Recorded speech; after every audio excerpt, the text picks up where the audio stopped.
सलाम सुन, मुझे सिंध के सलाम सलाम सुन। बिस्मिल्लाहिर्रहमानिर्रहीम, अस्सलाम वालेकुम, सुबह बख़ैर, गुड मॉर्निंग। असीं जी खिदमत में हाज़िर थी चुका आहियूं। प्रोग्राम तव्हांजो पंहिंजो आहे।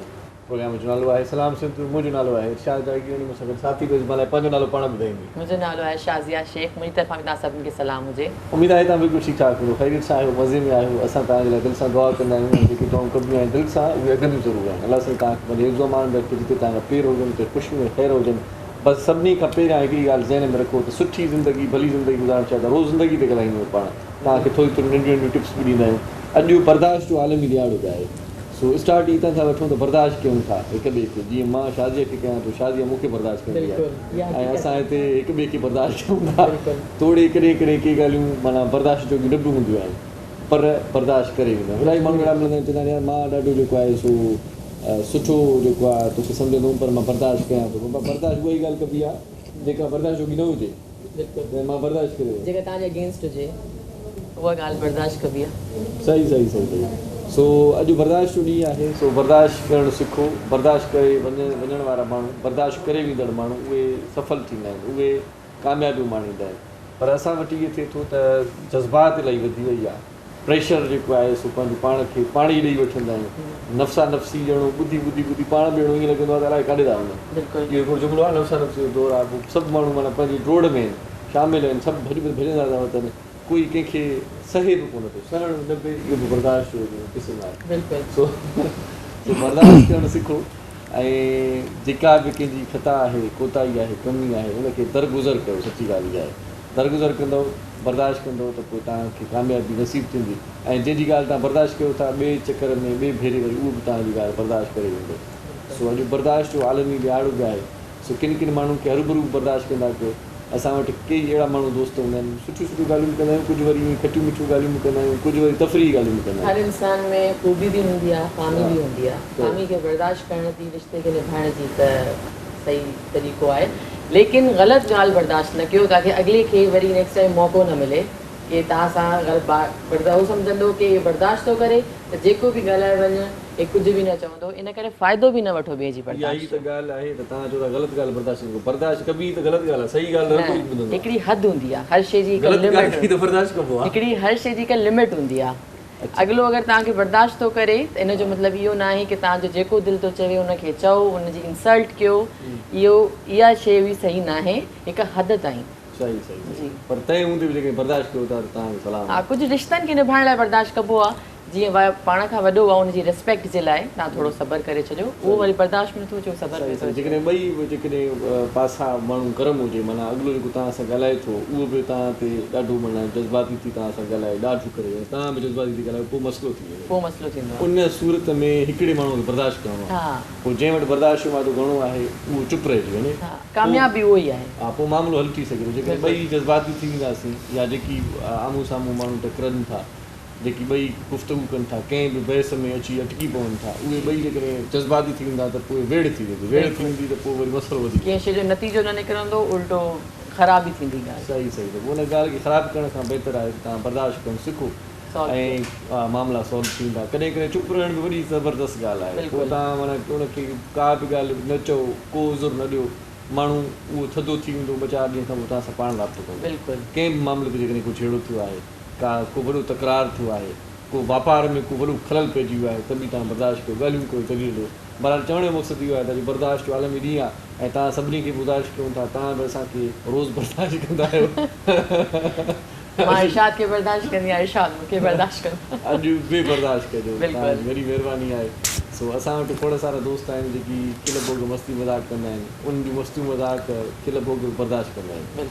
सो जेकी बि माण्हू बर्दाश्त करण वारा आहिनि उहे चहिरे ते खिल रखंदा आहिनि, उहे मुल्क रखंदा आहिनि। जीअं आउं बि रखंदो आहियां, आउं बि इलाही ॻाल्हियूं बर्दाश्त करे वेंदो आहियां, इलाही ॻाल्हियूं हज़म करे वेंदो आहियां। सो इहो सिहत जो राज़ मुंहिंजो इहो अथव। अच्छा, माशाअल्लाह, ॻाल्हि इहा अथव। चङो त तव्हां ॿुधाए छॾियो, सुठो लॻो। सो बहरहाल अॼु असां जंहिं मौज़ूअ ते ॻाल्हाईंदासीं ख़ासि, उहो अॼु टिकटॉक जो मौज़ू बि आहे। टिकटॉक पाकिस्तान में बैन आहे, पाकिस्तान में हलंदो कोन्हे टिकटॉक, पर VPN हिकिड़ी एप्लीकेशन आहे, उन ज़रिए माण्हू तबियल आहिनि।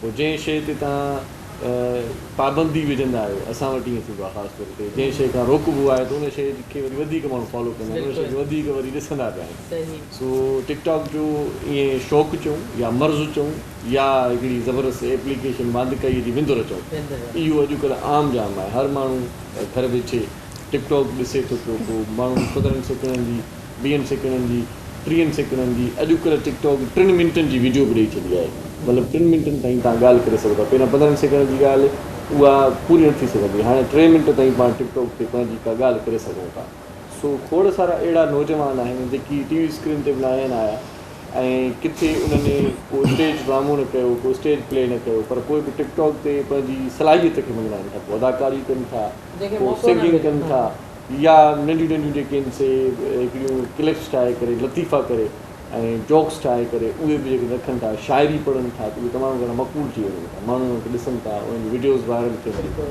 मिलियंस में टिकटॉकर्स जा फॉलोवर आहिनि ऐं हाणे त वरी सिस्टम अहिड़ो थी वियो आहे जेकी सोशल मीडिया ख़ासि तौर ते कोई यूट्यूबर हुजनि व्लॉगर हुजनि या टिकटॉकर हुजनि उन्हनि जी थोरी डिमांड वधी वई आहे छो त उहे कॾहिं टीवी स्क्रीन ते आया बि न आहिनि उन्हनि खे बि शौक़ु आहे कमु करण जो पोइ जेकी हल्कियूं सल्कियूं कंपनियूं आहिनि या जेकी इदारा आहिनि उहे उन्हनि खे हायर बि करे वठंदा आहिनि पोइ नंढी नंढी जेका आहे लमसम अमाउंट ते उन्हनि खे को न को कमु बि मिली वञे थो बराबरि हिकिड़ो ज़बरदस्त कमु आहे टिकटॉक ते माण्हुनि जा जेकी फॉलोवर आहिनि उहे जेकॾहिं वधी वञनि था त पोइ उहे सेलिब्रेशन बि कनि था उहे वॾा वॾा प्रोग्राम कनि था वॾा वॾा जशन कनि था पाण में टिकटॉकर्स मीटअप बि कनि था मुख़्तलिफ़ शहरनि में वञी करे हिक ॿिए सां गैदरिंग्स बि कनि लाइफ खे इंजॉय कनि था असां वारे ज़माने में असां जॾहिं पढ़ंदा लिखंदा हुआसीं त उन वक़्तु वरी ख़त जो ज़मानो हूंदो हुयो पोइ असां कलमी दोस्तूं रखंदा हुआसीं मतिलबु कंहिं दोस्त जी जेकॾहिं का तहरीर वणी वेंदी हुई पोइ एड्रेस ॿुधल हूंदी हुई उन तहरीर में हेठां त पोइ उनखे वरी असां ख़त लिखंदा हुआसीं तव्हांजी तहरीर वणी तव्हां मूंसां दोस्ती रखणु चाहींदव छो त मोबाइल न हुया तॾहिं न उहो दौर वधीक सुठो हुयो उहो दौर वधीक सुठो हुयो हुन में इंतज़ारु बि हूंदो हुयो जेसिताईं रिसीव करे वरी जवाबु ॾे उहा हिकिड़ी अलॻि उहा कलमी दोस्ती हूंदी पोइ कलमी दोस्ती जे नाते पोइ कॾहिं कॾहिं साल 2 सालनि खां पोइ कॾहिं उन शहर में वञिबो बि हुयो त पोइ उहो ॾाढो ज़बरदस्त ख़ातिर तवाज़ुब कंदो ऐं असांजी ख़िदमत बि कंदो बहरहाल हीअ जेको स्टाइल आहे टिकटॉक जो इहे पाण में सेटिंग्स करे ऐं टिकटॉक ते मैसेजिस करे हिकिड़ो वॾो मीटअप बि रखी वठंदा आहिनि वीडियोज़ ठाहे वठंदा आहिनि ऐं उनखां पोइ सभिनी टिकटॉकर्स खे चवंदा आहिनि त असां हिते अचूं था हैदराबाद फ़र्ज़ु कयो नवाबशाह या किथे बि त पोइ अची टिकटॉकर्स मिलो पोइ ई मां हिकिड़ो पंहिंजो सॼो माहौल जोड़नि था ऐं हुते सभई वॾा वॾा हिकिड़ा टिकटॉक्स नंढनि टिकटॉकर्स खे हिमत ॾियारीनि था सपोर्ट कनि था उन्हनि सां वीडियोज़ ठाहिनि था हिकिड़ो जहान जुड़ियल आहे सो पाण वटि सिंधी जेके टिकटॉकर्स आहिनि उहे अञा थोरा ॾुतड़ियल आहिनि ऐं उन करे चवां थो त उन्हनि खे अञा सही नमूने सां या त चैटिंग नथी अचे या उहो तरीक़ो नथो अचे जेकी ॿी ॿोली जा टिकटॉकर्स आहिनि उहे तमामु घणा मिलियंस में तमामु घणा उन्हनि जा फॉलोवर आहिनि हू जेको कॉन्टेंट जेको रखनि था न उहो ॾाढो कराइतो रखनि था उहो ॾाढो ज़बरदस्त रखनि था पाण वटि रुॻो माना ईअं सॉन्ग्स ते या का उनजी अहमियत वारी का वीडियो न हूंदी आहे हिन जे करे उहे थोरा पोइ ते पइजी वञनि था सो टिकटॉकर्स जेकॾहिं ॾिसनि था त कॉन्टेंट तव्हांजो सुठो हुजे साफ़ु सुथिरो हुजे मोबाइल तव्हांजो भलो हुजे त पोइ तव्हां अॻिते वधी सघो था अॼु असां वटि टिकटॉक जा स्टार महिमान थी ईंदा थोरी देरि में उन्हनि सां कचहरी बि जोड़ींदासीं तव्हांखे टिप्स बि ॾींदासीं ख़ासि तौर ते जेके टिकटॉकर आहिनि पुछा कंदा रहंदा आहिनि त कीअं फॉलोवर वधाइजनि कीअं मां वायरल थींदुसि मूंखे बि इलाही दोस्त फ़ोन कंदा आहिनि त कीअं वायरल थियण जो को तरीक़ो ॿुधायो पोइ हाणे तरीक़ा उन्हनि खां पुछा कंदा मूंखे बि सच में ॻाल्हि ख़बर न पवंदी आहे छो त तव्हांजा ऑलरेडी आहिनि न ऑलरेडी त आहिनि पर वरी बि हिकिड़ो हिन जो को आहे सिस्टम या त पोइ हिक ॿिए खे चवनि था त मूंखे तव्हां फॉलो कयो तव्हां मूंखे फॉलो कयो त मां तव्हांखे फॉलो कयो या त गिव एंड टेक जो स्टाइल को तरीक़ो आहे बराबरि उन ते बि असां ॻाल्हाईंदासीं अॼु सो अॼु इन्हनि सां त ॻाल्हाईंदासीं टिकटॉकर सां सुठो फनकार असां सां गॾु हूंदो हिकिड़ो सुठो तर्जीह निगाह एजुकेशन जे हवाले सां मोटिवेशनल स्पीकर खणी अचूं उहो बि हूंदो असां सां कैरियर काउंसलिंग जे हवाले सां असां ॻाल्हाईंदासीं पर हिन सभु उन्हनि खफ़नि खां हटी करे जेकॾहिं ॻाल्हि कयूं त अॼु असांजे CTS जे साथी असांजे दोस्त सिंध TV 7 जे असांजे महिरबानी मोहम्मद ज़ुबैर महर साहिब जे पुट जी अॼु सालगिरह बि आहे मोहम्मद ताहा महर जेको 3 सालनि जो थी वियो आहे माशाल्लाह ख़ैर सां सो 3 सालगिरह आहे हुनजी 3 सालगिरह जे मौक़े ते इरशाद आई ताज़िया शेख अज़हर गुप्तो मामा आरिफ़ सिंध TV पूरो सभु असां नंढड़े खे पंहिंजे भाइटे खे सालगिरह जी मुबारक ॾियूं था अलाह साईं उनजो वक़्तु बुलंद करे अलाह साईं उनजी उमिरि दराज़ करे सिहत कामिल था फरमाए ऐं मोहम्मद ज़ुबैर महर साहिब ऐं उनजी समूरी फैमिली खे उनजी जेका आहे सा बहितर जेका कैरियर ऐं बहितर मुस्तक़बिल ते पाण पतोड़ण जी बि तौफ़ीक़ अदा फरमाए सो हाणे हेतिरी हिते नंढड़ी हिकिड़ी साली वठूं था पोइ मोटी अचूं था त पोइ बाक़ाइदा कचहरी कयूं था तव्हां असां सां गॾु रहिजो ॾिसंदा रहिजो पंहिंजो प्रोग्राम आहे तव्हांजो सलाम सिंध मुझे सिंध के सलाम सलाम सिंध मुझे सिंध के सलाम सलाम सिंध। जी सलाम सिंध में एक बार वरी तव्हांखे वरी कार चऊं था ख़ुशामदीद। अॼु माशाल्लाह 16 नवंबर ऐं अंगारे जो ॾींहुं आहे। थोरी देरि पहिरियां इंट्रो में तव्हांखे ॿुधायोसीं त असांजो प्रोग्राम कहिड़े सिलसिले में कहिड़ी तरतीब सां हलंदो तव्हां ॼाणे चुका आहियो ऐं मौज़ महिमान सां तव्हांजो तारुफ़ करायूं। सो आउं तव्हांखे सभ खां पहिरियां टिकटॉकर सां मिलायां थो, पर टिकटॉकर सां मिलाइण खां अॻु में हिकिड़ी जेका शख़्सियत उन्हनि जे विच में ई आहे उहा टिकटॉकर बि अॼुकल्ह तमामु घणी मतिलबु हुनजी वीडियोज़ वायरल थींदियूं आहिनि, मशहूरु शख़्सियत आहे, पर हिन सां गॾोगॾु सुठो आर्टिस्ट आहे, सुठो अदाकार आहे, सुठो फ़नकार आहे ऐं असांजी सुन टी वी ते खोड़नि सां ड्रामनि में उनखे तव्हां ॾिठो हूंदो ऐं फिल्मुनि में उनखे तव्हां ॾिठो हूंदो, स्टेज थिएटर प्लेस बि कंदो आहे, पर टिकटॉक ते उन पंहिंजो धाको ॼमायो आहे। अॼुकल्ह हिन वक़्तु जेका मेन जेका सुञाणप आहे न उनजी ॿियनि शयुनि खे छॾे करे पोइ माण्हू उनखे टिकटॉक तौरु सुञाणनि था, टिकटॉक जो स्टार करे मञनि था। सो सभ खां पहिरियां भली कार चऊं था यूसुफ पठान साहिब असां गॾु आहे। यूसुफ भाई कैसे ठीक है? ठीक ठाक, अमन है, शांति है, मज़े में? अल्हम्दुलिल्लाह। बहुत शुक्रिया आप हमारे प्रोग्राम में तशरीफ़ लाए। इन खां सवाइ जेका ॿी असां गॾु आहे उहा बि टिकटॉकर आहे ऐं उहा बि वीडियोज़ वग़ैरह ठाहे करे ऐं फॉलोइंग जेका पंहिंजी वधाए पई ऐं उनखे माण्हू ॾिसनि था शौक़ चाह सां। मनाहिल असां गॾु आहे, उनखे भली कार चऊं था। अस्सलाम वालेकुम, कैसी है मनाहिल? ठीक है आप? Thank you so much programme में आए। ऐं उन सां गॾोगॾु विक्की मेमन बि आहे असां सां गॾु, उनखे भली कार चऊं था। टिकटॉक स्टार आहिनि इहे बि। विक्की साहिबु कैसे हैं? ठीक है अल्हम्दुलिल्लाह जी, बहुत शुक्रिया प्रोग्राम में आए। ऐं उनखां पोइ वरी कचहरी जेका जुड़ंदी असांजी उहा संजीदा बि हूंदी। थोरो असां पाण पंहिंजे नौजवाननि ते फोकस कंदासीं, उन्हनि जो ख़ासि तौरु जेको कैरियर दाव ते लॻी वेंदो आहे, उमिरि वधंदी वेंदी आहे, नौकिरी न मिली सघंदी आहे, परेशान रहंदा आहिनि ऐं पोइ वरी सोचींदा आहिनि त कहिड़ो दॻो वठूं, काॾे वञूं। पोइ वरी ख़बर पवंदी आहे भई तव्हांजी हाणे एज ई ख़तमु थी वई, तव्हां जेको सोचनि में हुयो। इन सोच खां बचण जे लाइ पहिरियों ई का कैरियर काउंसलिंग हुजे ऐं पहिरियों ई को दॻ ॿुधाइण वारो माण्हू हुजे या ॾसण वारो हुजे त मामला हल थी सघंदा। अॼु असां तालीम ते ॻाल्हाईंदासीं ऐं कैरियर काउंसलिंग जे हवाले सां ऐं ॿियो आहे जेकी इशूज़ आहिनि पाकिस्तान में या सिंध में, उन्हनि ते सुठी तज़िया निगारी करे सघे थो उहो दोस्त असांजो, उनखे भली कार चऊं था। तइलीमी माहिर आहे शुजा हैदर साहिब। सर कैसे ठीक है? अल्लाह का शुक्र। थैंक यू सो मच आप हमारे प्रोग्राम में तशरीफ़ लाए। सुठा सुहिणा मनमोहणा पुराणा सदाबार भला कलाम जेकॾहिं तव्हां ॿुधणु चाहियो था त पोइ असां दावत ॾियो, असां अहिड़े फ़नकार खे ॾिनी आहे, उनजो तारीफ़ तव्हां सां करायां। जी सर। ॾाढो सुठो फ़नकार आहे, फिल्मी हवाले सां बि सुठी ॼाण रखंदो आहे, फिल्मुनि जो बि शौक़ीन रहियो आहे कंहिं ज़माने में, आर्ट मूवीज़, क्लासिक मूवीज़ या जेकी बि पुराणा सदाबहार असां आर्टिस्ट ॾिठासीं फिल्मुनि में, उन्हनि जो शीदाई आहे, उन्हनि जे ॼम जूं तारीख़ूं, उन्हनि जे विसाल जूं तारीख़ूं सभु उनखे तक़रीबन यादि हूंदियूं आहिनि। छो वरी कार चऊं था असांजो दोस्त अदाकार बि आहे, ॾाढो सुहिणो फ़नकार बि आहे, ॾाढो सुहिणो। मक़बूल सुमर साहिबु असां गॾु आहे, उनखे वेलकम चऊं था। मक़बूल साईं भली करे आयो। अल्लाह ख़ुशि रखे तव्हांजा। ऐं उस्ताद मोहरम नाज़ त सदाईं एवरग्रीन आहे साईं, सदाबहार लॻा पिया तव्हां सदाबहार जेको ज़िक्र हले थो सदाबहार ईंदो न। वॾी महिरबानी तव्हां असांजे प्रोग्राम में आयो। सो स्टार्ट वठूं था सभ खां पहिरियां संजीदा गुफ़्तगू कयूं या भोग मज़ाक खिल छा छा था चाहियो? अॼु बर्दाश्त जो आलम ई नहीं आहे। जी संजीदा कयूं। तो फिर संजीदा सो शुजा हैदर साहिबु आहे, पोइ संजीदा तव्हां ई ॻाल्हाईंदो, मां अॼु खिलाईंदुमि। अच्छा सुठे मूड में अॼु मां बर्दाश्त कयो। तव्हांजो मूड ॾिठा ठीक है जी शुजा हैदर साहब कैसे हैं? आप ठीक हैं? अल्लाह का शुक्र। मैं सबसे पहले आपसे यूथ के बारे में सवाल करूंगी कि आप उनको किस तरह से कैरियर की काउंसलिंग करेंगे कि उनको क्या करना चाहिए आगे, क्योंकि यूथ हमारी गलत राह पे आजकल बहुत ज़्यादा जा रही है, तो उनको किस तरह से आप जी शाजिया, जैसे कि आज आपके सामने टिकटॉकर भी बैठे हैं माशाल्लाह, तो मैं टिकटॉक का ये ऐप है इसके बारे में थोड़ा सा एक मैसेज यूथ को देना चाहूँगा कि देखिए ये कोई भी चीज़ बुरी नहीं होती, उसका इस्तेमाल आपको अच्छा या बुरा बनाता है।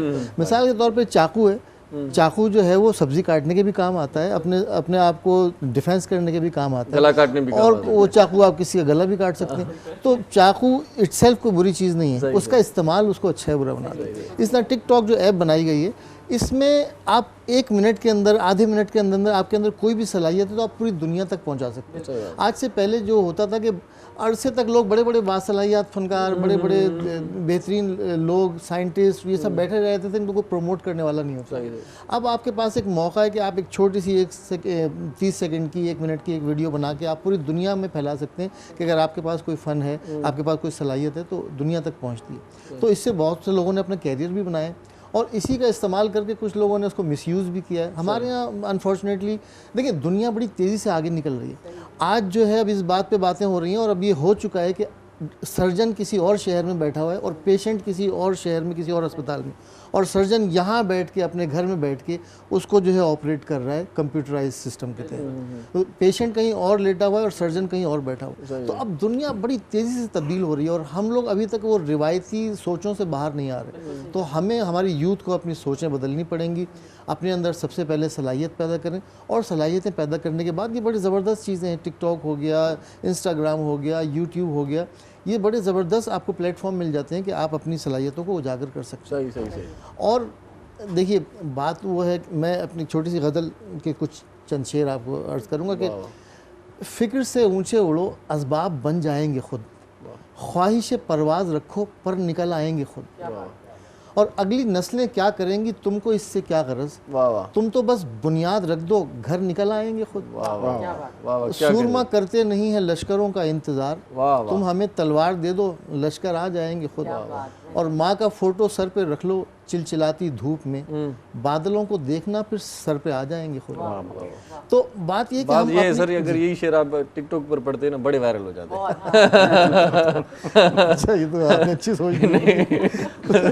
तो अब आप भी ट्राई करें। ट्राई करो। कितना अच्छा शेर है, टिकटॉक पे आना चाहिए था इसको। तो बात ये कि हमें अपनी फिक्र को बदलना है, अपनी सोच को बदलना है कि हम किस तरीके से तामीरी सोच की तरफ जाएं। अनफॉर्चुनेटली हमारे मुल्क में यूथ को, ये हमारा 60% जो है, हमारी आबादी का 60% जो है नौजवान तबका है, और ये नौजवान तबके को कोई गाइड करने वाला कोई नहीं कि कहाँ जाएं, क्या करें, क्या नहीं करें।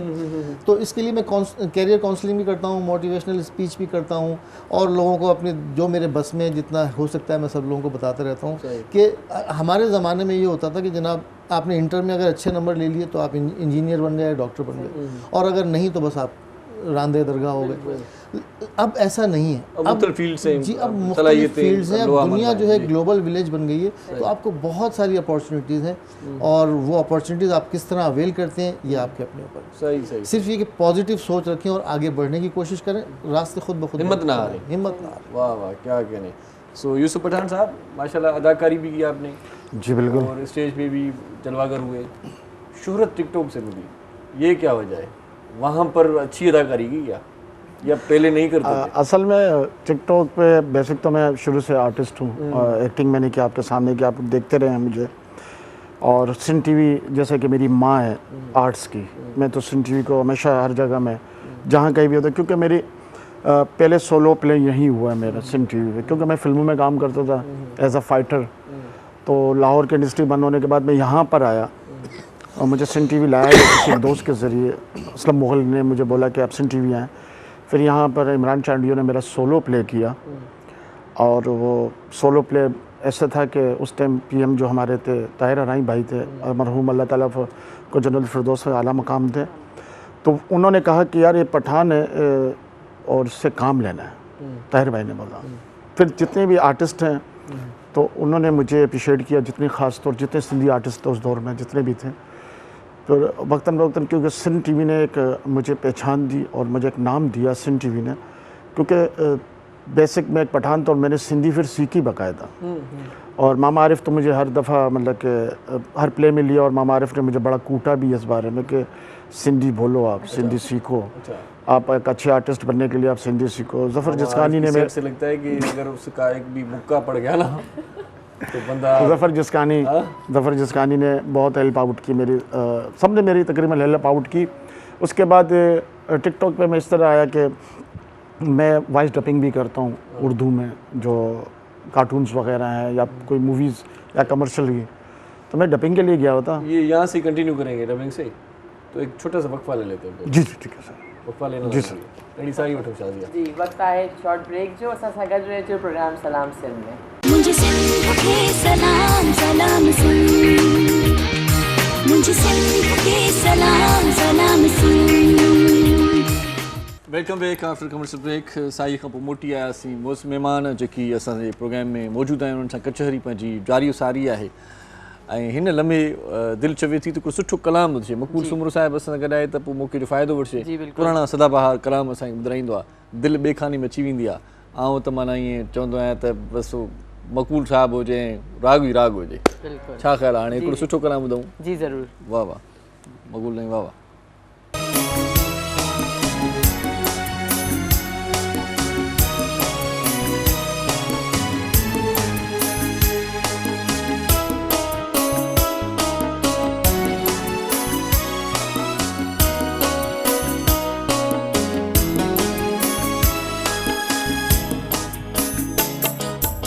राहत मिले थी दर्द में हो, राहत मिले थी दर्द में।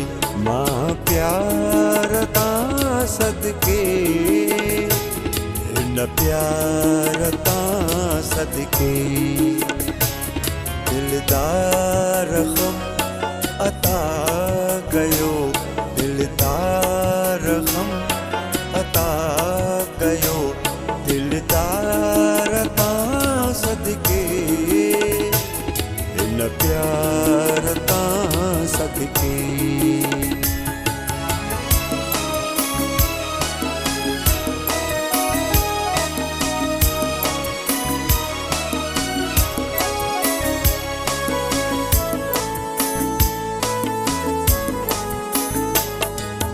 दिल में वसायो आहे मूं,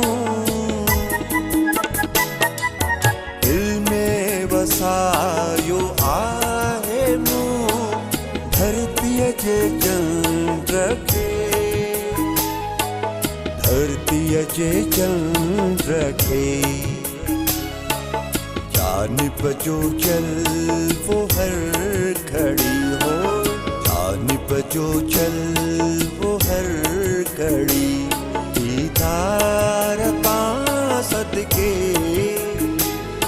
न प्यार ता सदके। दिलदार हम अता कयो, दिलदार ता सदके, न प्यार ता सदके।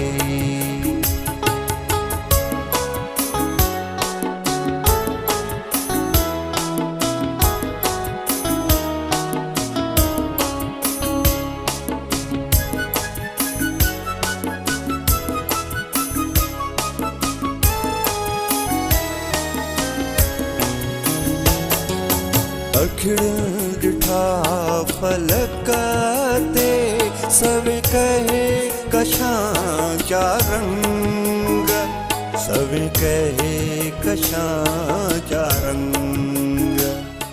वाह साईं वाह, वाह साईं वाह। ॾाढो सुठो कलाम। राहत मिले थी दर्द में, दिलदार तां सदके, अहिड़े प्यार तां सदके। बिल्कुलु। कॾहिं कॾहिं दर्द में बि राहत हूंदी आहे न। हा इहो त आहे। इहो जेको फील करे माण्हू, छो त जंहिं माण्हू ॾिनल हूंदो आहे उन में माण्हू फ़र्क़ु महसूसु कंदो आहे त भला इन ॾिनो आहे न, इहो बि अखियुनि ॾे। बिल्कुल। सो अञा मकबूल शुमिर साहब का ॿिया कलाम ॿुधंदासीं। सो यूसुफ भाई, आपकी एक बात रह गई कि आप डबिंग करते थे पहले, तो उसको कंटिन्यू करते हैं तो फिर दूसरी जानब बढ़ते हैं। मैं ये कह रहा था कि जिस टाइम मैं टिकटॉक की तरफ आया तो मैं एक चैनल पे गया, निजी चैनल था, वहाँ कुछ टिकटॉकर थे। तो मेरे साथ बच्चा था छोटा सा जो मुझे लेके गया था वहाँ पर, 12-13 साल का। तो उन्होंने कहा कि ये टिकटॉक बनाते हैं और आप इनके साथ मेरी एक सेल्फ़ी निकाल दो। तो मैं उनके पास गया, मैंने बोला यार एक सेल्फ़ी निकाल दे बच्चे के साथ, उसका दिल है। तो उन्होंने मुझे दिखा दिया, बोला चाचा जाएँ यहाँ से आप, हमारा टाइम हो रहा है शो का। तो मैंने उनको फिर एटीट्यूड, हाँ एटीट्यूड दिखा उन्होंने। फिर दोबारा मैंने उसको, बच्चा अफसरदा हो गया, बोला आप अंकल बोले ना इनको, मुझे बहुत अच्छे लगते हैं, ये टिकटॉक पे आते हैं। मैंने बोला ये टिकटॉक क्या चीज़ होती है, मुझे तो पता नहीं था टिकटॉक। अच्छा, तो पता ही नहीं था अल्लाह गवाह मुझे नहीं। सही सही। तो मतलब ये क्या चीज़ होती है, उसने बोला टिकटॉक होती है। मैंने अच्छा। फिर मैं दोबारा गया तो उन्होंने मुझे कहा कि चाचा आप जाएँ यहाँ से ना, नहीं तो हम गार्ड को बुलाते हैं, अब जाएँ यहाँ से, हमारा टाइम हुआ है। हाँ हमारा टाइम हो रहा है, हमारी लिफ्ट आ रही है, हम जा रहे हैं शो पे। तो यार मैंने बोला ठीक है। तो मैंने सोचा क्या मैंने फील्ड में इतना टाइम दिया, एक्टिंग की और थिएटर भी किया, फिल्म भी की, ड्रामे भी हर ज़बान में मैंने किए, सरेकी में, पंजाबी में, सिंधी में, हर ज़बान में अल्हम्दुलिल्लाह। मैंने उसके बाद सिंध टीवी के बाद मैंने काम किया। उस टाइम मेरा ड्रामा भी चल रहा था उस दौरान, खानी जो जियो पे चल रहा था, उस पर मैंने काम किया। तो मैंने बोला ये ऐप है, बोला हाँ इस तरह, मुझे अपलोड किया उसने मेरे को। मैंने जाके पूरी रात उसको सर्च किया, मैंने आर्टिस्ट होता है, कुछ भी कर लो आप। तो मैंने उसको चेक किया, उसके बाद मैंने बोला अब इसको मैंने छोड़ूंगा नहीं, इस शख्स को नहीं छोड़ूंगा जिसने मुझे बोला। और उसमें बच्चियाँ भी थी, लड़कियाँ भी थी, उन्होंने भी बोला। खैर वो जो बंदा मेरी नज़र में था, मेरा टारगेट था, जिसने मुझे डिग्रेड किया था, अल्हम्दुलिल्लाह उसके बाद से मैंने स्टार्ट की, टिकटॉक पे आया। जो मैंने उस्तादों से सीखा था अपने, जो मुझे सिखाया गया था, उसके मुताबिक एक 15 सेकंड 14 सेकंड का क्लिप होता था। उसके अंदर अगर मैं अपनी सलाहियत नहीं दे सकूँ तो फिर 15 सेकंड्स में जो, हाँ मैं आर्टिस्ट किस काम का, जो अच्छा दिखा सकते थे वो जी मैंने दिखाया जो भी था। खैर वो मेरी वीडियो वायरल हुई, पहली वीडियो मेरी वायरल हुई। उस टाइम मेरा एक सीरियल चल रहा था रॉक स्टार के नाम से, दूसरे चैनल से, उर्दू चैनल से। उसमें ऐसा मैं नेगेटिव सोलो विलन था। सही सही। तो मैं जब वहाँ सेट पर गया तो उन्होंने मुझे कहा कि यूसुफ भाई आप वायरल हो गए। मैं वायरल हो गया? बोले जी आप वायरल हो गए। मैंने किस तरह? मैं तो काम करता हूँ, वायरल हूँ मीडिया। फायर भी आ रहे हो? तो मैंने बोला, उसने मुझे बताया कि ये देखें आप, अच्छा अलग हुआ है कि मैंने 6 टिकटॉक पहले की वीडियोस थी आपकी, वो ढोल या जी दफ वो बजाते ढोल की थे बात आप? कर रहा हूँ मैं आपको। हाँ, सही। 6 वीडियो मैंने बनाई ढोल वाली, और 6 मैंने डाल दी, कोई स्टेक वगैरह नहीं लगाया, मैंने ऐसे डाल दी, पता जो नहीं था मुझे। खैर अल्लाह ने इज्जत देनी थी, अल्लाह जब इज्जत किसी को दे। तो मेरी वीडियो वायरल हो गई। जो वायरल हुई तो तकरीबन उस टाइम वो गई कोई 20 मिलियन पे। अच्छा 20 मिलियन? जी। और अल्लाह ने इतनी इज्जत रखी मेरी, वहाँ से मैं वायरल हुआ। फिर उसके बाद वही शख्स जो है जिन्होंने मुझे कहा था कि आप जाएं यहाँ से, वही शख्स अल्हम्दुलिल्लाह आज मेरे से बहुत पीछे, अच्छा बहुत पीछे। और उसकी वजह ये कि लेकिन आपको उनको अप्रिशिएट करना चाहिए उनको, क्योंकि उन्होंने आपको एक चैलेंज करने के लिए देखिए उन्होंने ये समझ के नहीं दिया था। मैडम, ये चैलेंज नहीं होता ना।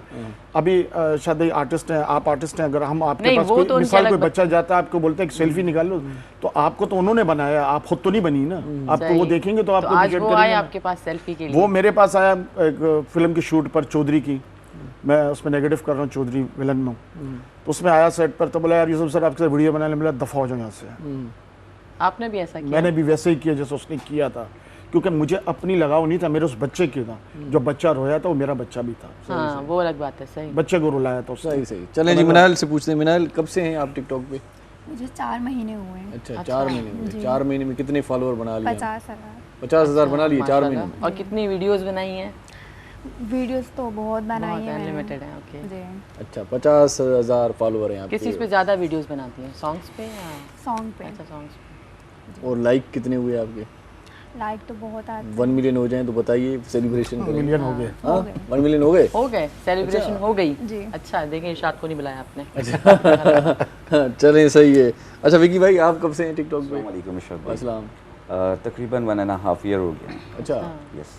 अच्छा, ये मतलब हाफ ईयर हो गया, हाँ। 6 महीने हो गए तकरीबन।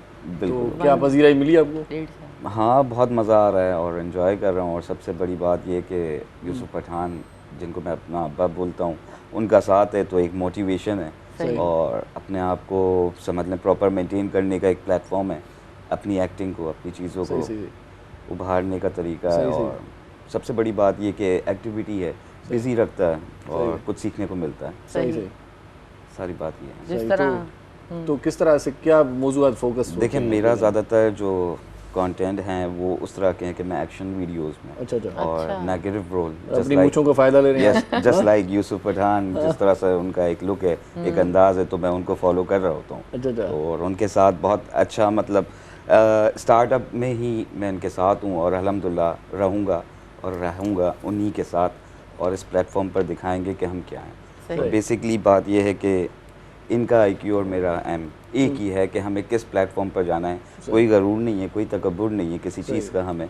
बात यह है कि वही बात कि बड़े यूज़र्स जो छोटे यूज़र्स को डिग्रेड करते हैं, हमारा बेसिक पॉइंट वो है सही, उस चीज़ को ख़त्म करना कि वी आर ऑल सेम ना, कोई फ़र्क नहीं होता। सही है, कुछ लोग हैं जो कोई फोकस नहीं कर पाते, अपने आप को नहीं दिखा पाते, वो नहीं आ पाते फॉर यू पर, लेकिन उनकी एक्टिंग बहुत अच्छी होती है। सही सही।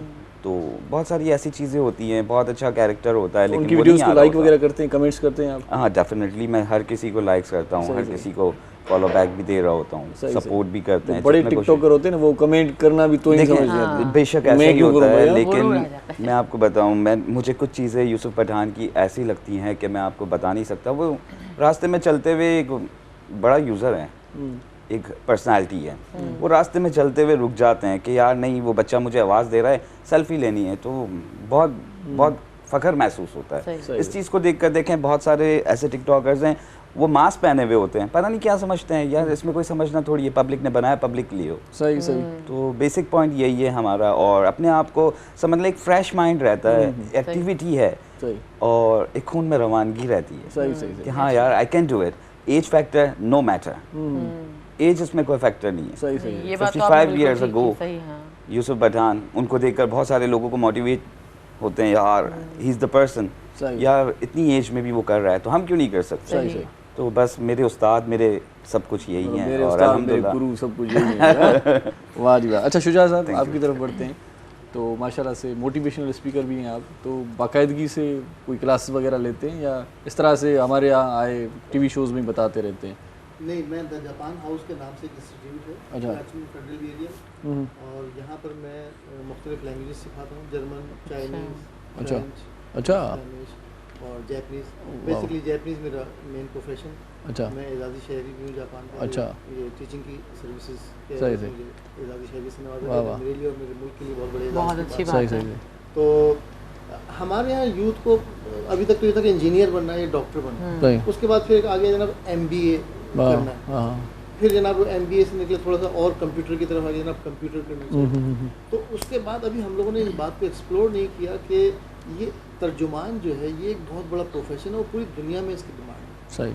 तो लैंग्वेज, ये फॉरेन लैंग्वेज एक ऐसा स्किल है न सिर्फ वो आपको प्रमोट करता है बल्कि आपको आपके मुल्क को प्रमोट करता सही सही सही। है। देखिए जैपनीज़ जो है इस वक्त दुनिया में सबसे ज़्यादा नंबर ऑफ टूरिस्ट जो है वो जैपनीज़ है। तो जापानी जो है वो टूरिज्म का बहुत दिलदादा है, रिच नेशन है, अच्छा। सेकंड बिगेस्ट इकोनॉमी है जापान की। तो जापानी जो है वो घूमना पसंद करता है। अभी तो कोरोना वगैरह आया, वरना जापानी जो है वो सबसे ज़्यादा जो है टूरिज्म पसंद करता है। अच्छा अच्छा।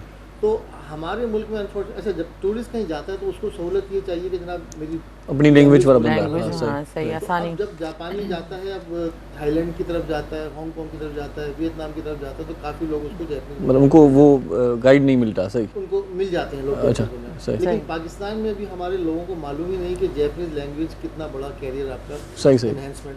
तो चलिए, आप जापानीज- जापानीज लैंग्वेज को ही वो करते हैं फोकस? नहीं, मैं पढ़ाता तो जर्मन भी हूँ, चाइनीज़ भी हूँ, जैपनीज भी हूँ, लेकिन मैं ये बताना चाहता हूँ देखिए सारी दुनिया चलती है डिमांड एंड सर वो एक सही। छोटा सा वक्फा ले लेते हैं।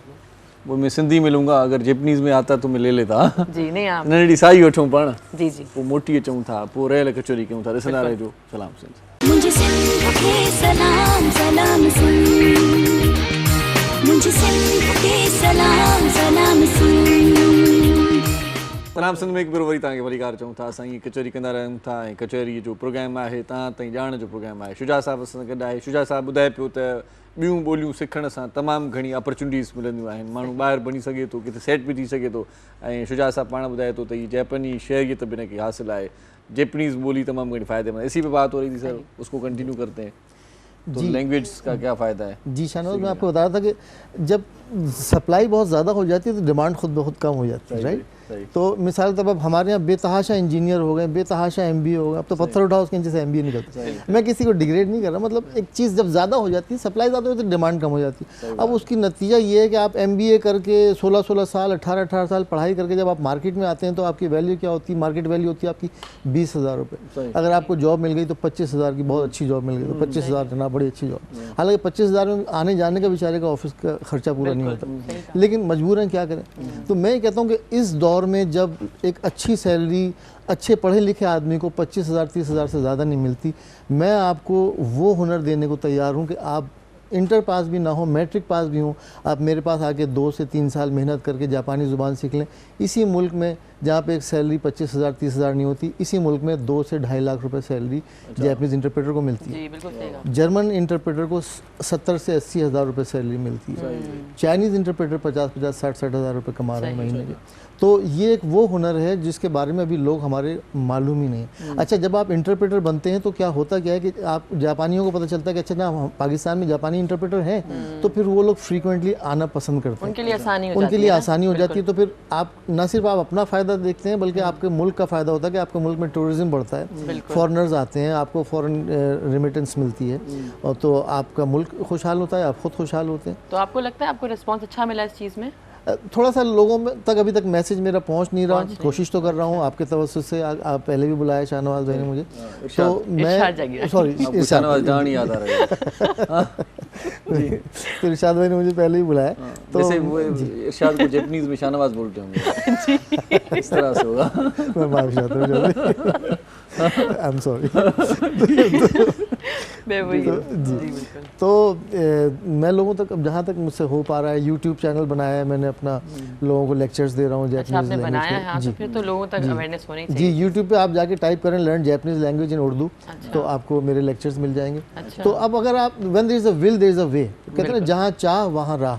तो अगर आप सीखना चाहें तो अब ये जो मोबाइल फ़ोन है ये इसमें पूरा इल्म का ख़जाना भी है और इसमें वाहियात चीज़ों का जो वही है आपकी बात ये चीज़ जैसे टिकटॉक का आपने बताया एग्जैक्टली तो आप इसको कैसे यूज़ करें। अब आपको कोई कॉपी कलम नहीं चाहिए, कोई एक्स्ट्रा क्लास नहीं चाहिए, आप इसको खोलें, यूट्यूब पर खोलें, लेक्चर सुने जाएँ, सीखे जाएँ। आपको खुद कितनी लैंग्वेजेस आती हैं? मैंने जर्मन लैंग्वेज सीखी थी 1986 में एक गोएटे इंस्टीट्यूट से। उसके बाद फिर मैं जापान जाने का मौका मिला 87 में, तो 2 साल में मैंने जैपनीज़ लैंग्वेज सीखी। उसके बाद फिर मैंने फ्रेंच लैंग्वेज सीखी। स्पेन जब आप फ्रेंच आपको आती है तो स्पेनिश जो है आपको उसकी शुद्ध बुद्ध हो जाती है। ऐसे ही जैसे उर्दू और पंजाबी, तो आपको फ्रेंच आती है तो स्पेनिश भी आपके लिए आसान हो जाती है। बाकी जैपनीज़ मेरी स्पेशलिटी है, मैंने 87 से जैपनीज़ लैंग्वेज पढ़ा रहा हूँ। और चाइनीज़ फिर मैं जब 2015 में पाकिस्तान आया तो मुझे पता चला जनाब CPAC बन रहा है, चाइनीज़ की बड़ी अहमियत है। तो मेरे ख्याल चाइनीज़ लैंग्वेज का फ़ायदा आपको अभी 10-15 साल चाहिए। पाकिस्तान में बोर नहीं होते? किससे बात करते हैं जब नहीं, अब तो मैंने कहा कि ये पूरी दुनिया है, आपका व्हाट्सएप। लेकिन आजकल किस लैंग्वेज की ज़्यादा डिमांड है? मैं बता रहा हूँ जापानी ज़ुबान सबसे ज़्यादा कॉस्टली जो है। कितना टाइम लगता है सीखने में? ये आपके शौक पे 1.5 से 2 साल में आप इस काबिल हो जाते हैं कि बेहतरीन आप बोलने लगे।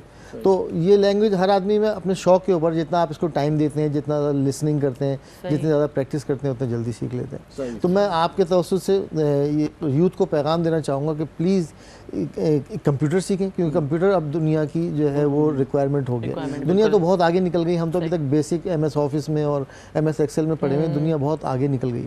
तो कंप्यूटर को अपना एक हुनर बनाएं और उसके बाद एक लैंग्वेज सीखें। सही मक़बूल साईं, ॿियो सभु ख़ैरु आहे?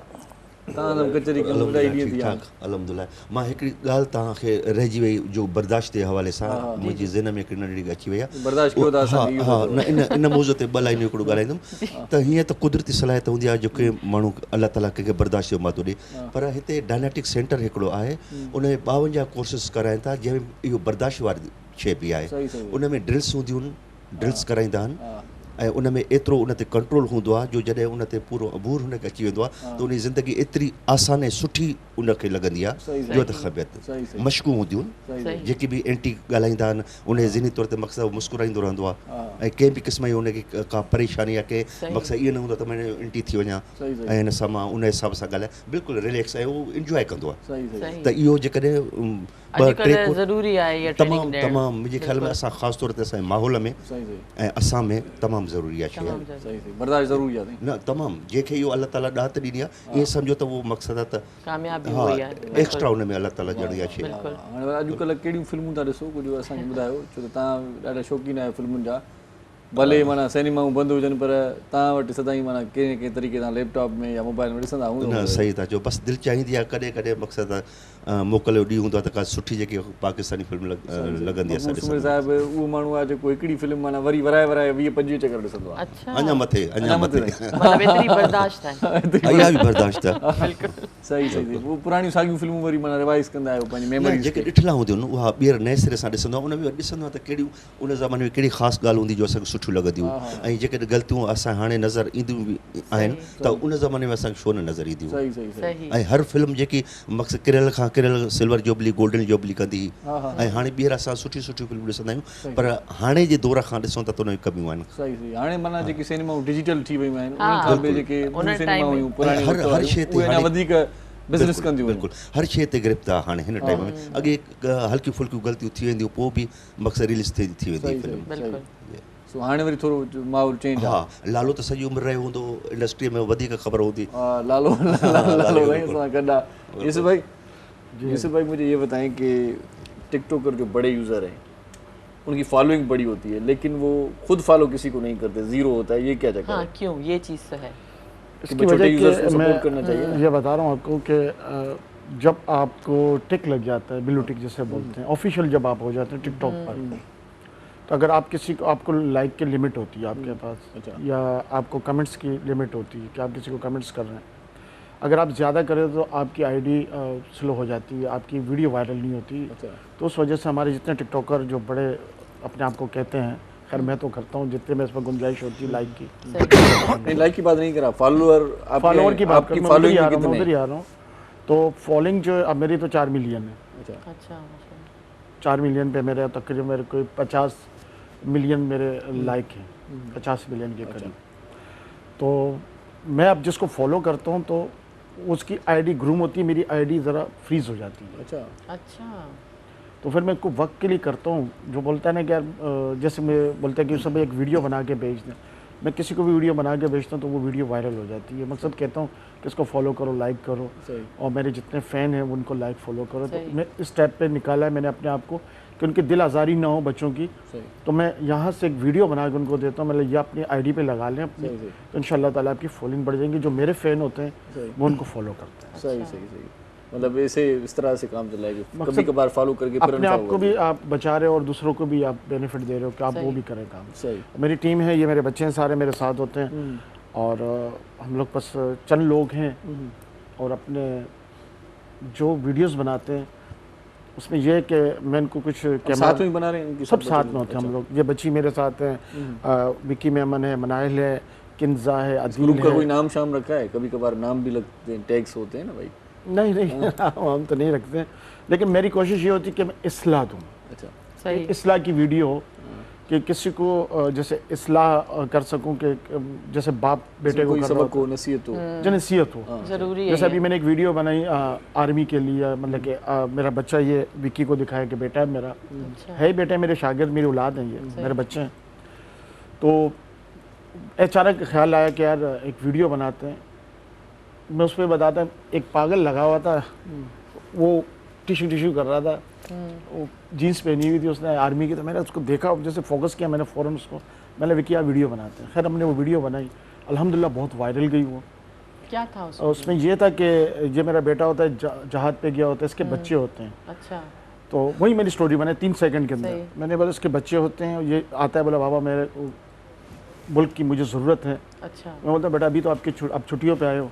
बोला बाप मेरे को मुल्क की ज़रूरत है। मैंने बोला बेटा इस मुल्क के लिए मैंने तुम्हें पाला था, कि इस मुल्क पर कुर्बान हो जाओ, अल्लाह ताला तुम्हें शहादत नसीब करे। अच्छा। जब ये चले जाते हैं, शहादत इन्हें नसीब होती है, वहाँ शहीद होते हैं, फिर ये बच्चे इसके आते हैं, तो एक बंदा मुझे मैसेज देने आता है कि आपका बेटा शहीद हो गया। तो मैं बोलता यार अब अगर मेरे एक बेटा शहीद हुआ, मेरे 10 बेटे भी होते इस मुल्क के लिए मैं कुर्बान कर देता। अच्छा। वो वहीं खड़े 3 सेकंड मैंने बनाया, तो वो वीडियो बहुत वायरल गई। मक़बूल साईं सां गॾु मक़बूल साईं हिकिड़ी फरमाइश बि आहे असांजी, तव्हां माना सुठे मिठड़े अंदाज़ में ॿुधाईंदा आहियो, कोई फिल्मी नगमो आहे पुराणो, वञु न परे मूंखां हथोड़ो चढ़ाए, अॼु दिलि चए थी इहो कलाम ॿुधायो सर, जेकॾहिं फरमाइश पूरी थी त पोइ अञा दिलि ठरी पवंदी। वाह वाह कोई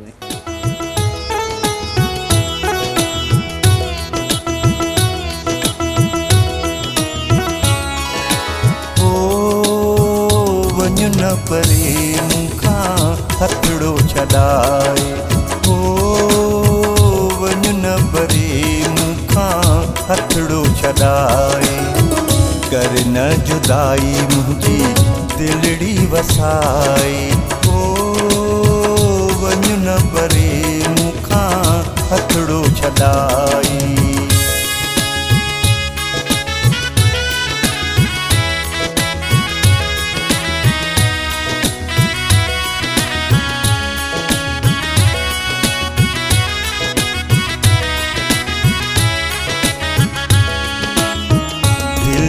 वजन थियूं अॼु शरनायूं,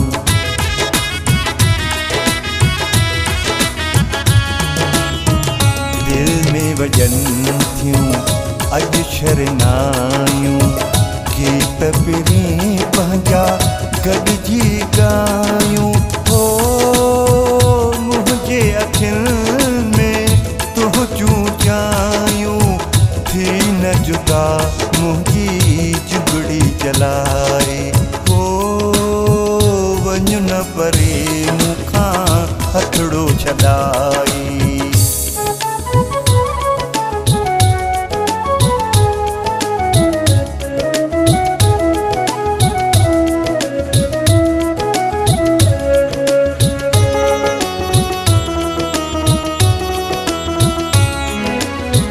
दिल जी सदा तोखे वञण न ॾींदी, थधड़ी हवा तुंहिंजी वाट झलींदी, हो नाज़ करे तोखे प्यार मचवंदी, दूर न थी कंहिंजी दिलड़ी रंजाई, हो वञु न परे मूंखां हथड़ो छॾाई।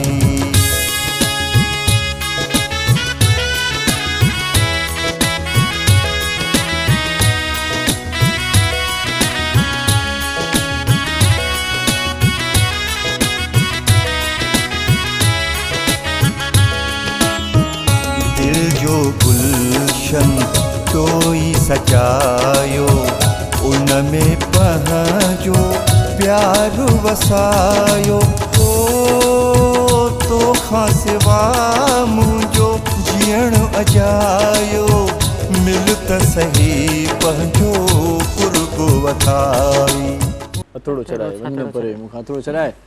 सो हाणे हिते नड़ी साई वठूं था। विकी भाई आपका बहुत शुक्रिया, मनायल आपका भी शुक्रिया, प्रोग्राम में आई आप।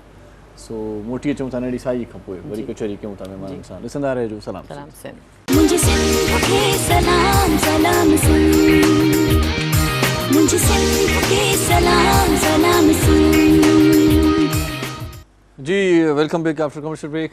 मोटी आयासीं साईअ खां पोइ। अॼु हिन प्रोग्राम में हिन लम्हे जेकी मुज़ महिमान ॿिया शरीक थिया आहिनि उन जो तारीफ़ छा कराईंदा हलूं, उहे बि टिकटॉकर आहिनि। हिकिड़ी नंढड़ी प्यारी मासूम न्याणी असांजी माशाल्लाह, उनखे बि टिकटॉक ते तमामु घणा सुठा माण्हू फॉलो कनि था। अॼु असां सां गॾु आहे किंज़ा नूर, उनखे बि वेलकम चवनि था। अस्सलाम वालेकुम बेटा, कैसे हैं? ठीक हैं आप? Thank you so much programme में आई। उन सां गॾो गॾु ॿियो बि दोस्त जेको वेठो आहे उहो बि टिकटॉकर आहे। अॼुकल्ह टिकटॉकरनि जी वॾी लय आहे। तव्हां टिकटॉक ठाहियो आहे कॾहिं? हाँ ठाहियो आहे। ठाहियो अथव? तव्हांजा फॉलोअर घणा पुछा पोइ न लेकिन मुझे प्राइवेट है। अदील अंसारी साहब के बड़ी कार दूंगा। अदील साहब कैसे हैं? ठीक हैं आप? माशाल्लाह आप तो लग रहे हैं, मतलब वो लग रहे हैं कि टिकटॉकर हैं। हाँ क्या कहने सो असांजी जेका गुफ्तगू आहे उहा टिकटॉकर सां ज़ारी आहे ऐं गॾो गॾु शुजा हैदर साहिब जेको तइलीम माहिर आहे, कैरियर काउंसलर ऐं तर्जिया निगार भी आहे। मुल्क के हवाले से थोड़ी सी बात हो जाए, ये क्या समझते हैं महंगाई, बेरोज़गारी और ये सारी जो भी फिनोमेना है हुकूमती, क्या देख रहे हैं कि चल पाएगी हुकूमत? क्योंकि ये जो इत्तेहादी थे वो भी थोड़ा साइड हो रहे हैं। इरशाद हुकूमत के ऊपर इस वक्त थोड़ा सा बुरा वक्त है क्योंकि महंगाई ने जो है कमर तोड़ रखी है ना आवाम की। तो आवाम को इससे गर्ज नहीं है कि कौन हुकूमत कर रहा है, आवाम को जो है वो 2 वक्त की रोटी जो है वो सुकून से चाहिए। तो इमरान खान के लिए मुश्किल मराहिल हैं। देखिए अगर बात यह है कि हमारे पास दूसरा कोई ऑप्शन नहीं है। आप किसको लाएंगे? इमरान खान चलेगा तो कौन है? आप समझते हैं कि दोबारा ये मुस्लिम लीग आएगी या पीपल्स पार्टी आएगी? मेरा नहीं ख्याल है। वो आएगा तो फिर डंडा ही आएगा। मेरे ख्याल में हम डंडे वाली कौम है। आदी हो गए। क्या करना चाहिए जब ऑप्शन नहीं तो क्या करना चाहिए? इसको झेलना चाहिए। ऑप्शन नहीं, इसको झेले मेरे ख्याल में ऐसे ही है। लेकिन ये कोरोना जो है इसने तो पूरी दुनिया की हालत ख़राब की है। तो पूरी दुनिया में ही महंगाई हुई है। तो फूड सप्लाई चेन जो है वो सारा, आप कंटेनर के प्राइसेस देख लें, हमारे यहाँ ज़्यादातर जो है सारा जो है फूड सप्लाई वो बाहर से इंपोर्ट हो रही है। तो उस पर इंपोर्ट पे ज़ाहिर बेतहाशा जब उसके लॉजिंग के और अखराजात बढ़ रहे हैं तो वो चीज़ महंगी हो रही है। फिर हमारे देखिए इमरान खान साहब आए थे, नारे तो अच्छे मारे थे उन्होंने, लेकिन खान साहब को कोई जैपनीज में कोई मैसेज देना चाहेंगे? क्योंकि हमारी ज़बान तो वो समझते नहीं है, रोज कहते हैं। अच्छा मैं मैसेज देना चाहूँ, इमरान खान साहब जब आए थे तो अभी इन्होंने अपने जो उनके राइट हैंड जुल्फी बुखारी साहब, उनको जापान के साथ बड़े अच्छे ताल्लुकात उन्होंने बनवाए थे। कोरोना से पहले जापान गवर्नमेंट का एक एग्रीमेंट हुआ था, MOU साइन हो गया था कि जापान 3 लाख पाकिस्तानी जो है वो वर्कर लेगा जापान में। तो वो कोरोना की वजह से सारा जेपरडाइज हो गया, वो मामला सारा ख़त्म हो गया। लेकिन अब कोरोना के हालात जापान में बेहतर हो रहे हैं, तो वो हो सकता है बहुत जल्द, हो सकता है 2 महीने में, हो सकता है 3 महीने में वो दोबारा खुले। और उसकी रिक्वायरमेंट सिंपली ये होगी कि आप मैट्रिक पास हो, जापानी ज़ुबान के 2 लेवल आपने पास किए हुए और किसी भी काम में आपको 6 महीने से साल भर का एक्सपीरियंस हो। तो ये एक बहुत बड़ी अपॉर्चुनिटी खुलने वाली है कि हमारे लोग जो हैं वो जापान जाके काम कर रहे हैं, अच्छी सैलरी उठाएं और अपने मुल्क को सपोर्ट करें। कौन सा काम ज़्यादा वहाँ पे किया जाता है? जापान में क्योंकि शदीद किल्लत है मैन पावर की ना, तो उनको हर तरह का आदमी चाहिए। Carpenter, driver, welder, plumber, IT का इंजीनियर, मैनेजर, ड्राइवर, हर तरह के लोग चाहिए उनको। शर्त यह कि उनको लैंग्वेज जो है बेसिक 2 लेवल आते हैं। तो मैं तो यूथ को कहूँगा कि अभी से लैंग्वेज सीखना शुरू कर दें, जब तक खुलेगा वो सिलसिला, जब तक आप तैयार होंगे 2 लेवल करके और आप फ़ौरन जापान जाने के लिए। अरबी लैंग्वेज सिखाते हैं आप? अरबी लैंग्वेज नहीं मेरे पास इत्तेफाक से क्योंकि उनकी डिमांड भी नहीं है एक्चुअली। वो तो सीखनी है, यहाँ पर भी फायदा है, आखिरत में भी फायदा है। अब तो सारे अरबी जो है वो हिंदी फिल्में देख देख के जो है पसंद भी वही करते हैं। सही बात है। मतलब लैंग्वेज सीखनी चाहिए। लैंग्वेज बिल्कुल फ़ायदा देती है। सही। सिंधी सीखी है आपने? मुझे ये आपने शायद पहले ही सवाल किया था। मैं इस बात का मुझे गिल्ट है कि जो है मैं सिंधी नहीं वैसे गिव एंड टेक करते हैं। आप सिंधी सीख लें मुझसे, जरूर मैं आपसे जैपनीज सीख लूंगा। My pleasure. ये भी हो सकता है, बगैर फीस के एक दूसरे को काम आ सकते हैं। बिल्कुल। वाह जी वाह, क्या ऐसा मनाइए मैं तोड़ कटना हूं। जैपनीज सीख जाएंगे आप, सिंधी नहीं सीख सकेंगे। देखिए आप लोग जब बात कर रहे हो तो मैं समझ रहा होता हूं, लेकिन वो थोड़ा सा एटमॉस्फेयर हमें नहीं मिलता अनफॉर्चुनेटली। आप भी अगर जैपनीज में बात करेंगे समझ लेंगे हम, बात नहीं करेंगे। किसी की बुराई करनी हो तो जापानीज में कर सकते हैं आप। यूसुफ पठान हमारे सामने बैठे हुए, मुझे एक और यूसुफ पठान का बड़ा मशहूर कॉल है और मैं उसको बड़ी सेइंग्स में मैं मानता हूँ। वो कहता है कि शोहरत एक ऐसा दरिंदा है जो इंसान को फाड़ खाता है। सही। यूसुफ पठान हमारे दिलीप कुमार साहब, जिनका असल नाम वो पठान भी हैं और उनका नाम भी यूसुफ है। तो उनका ये कॉल है कि शोहरत वो दरिंदा है जो इंसान को फाड़ खाता है। तो शोहरत को जो है हजम करना बड़ा मुश्किल काम है। तो आदमी जब शोहरत मिलती है तो खुद ब खुद दिमाग खराब हो जाता है। तो वो फिर तकब्बुर तो परवरदिगार को पसंद नहीं है, तो तकब्बुर का अंजाम अच्छा नहीं होता।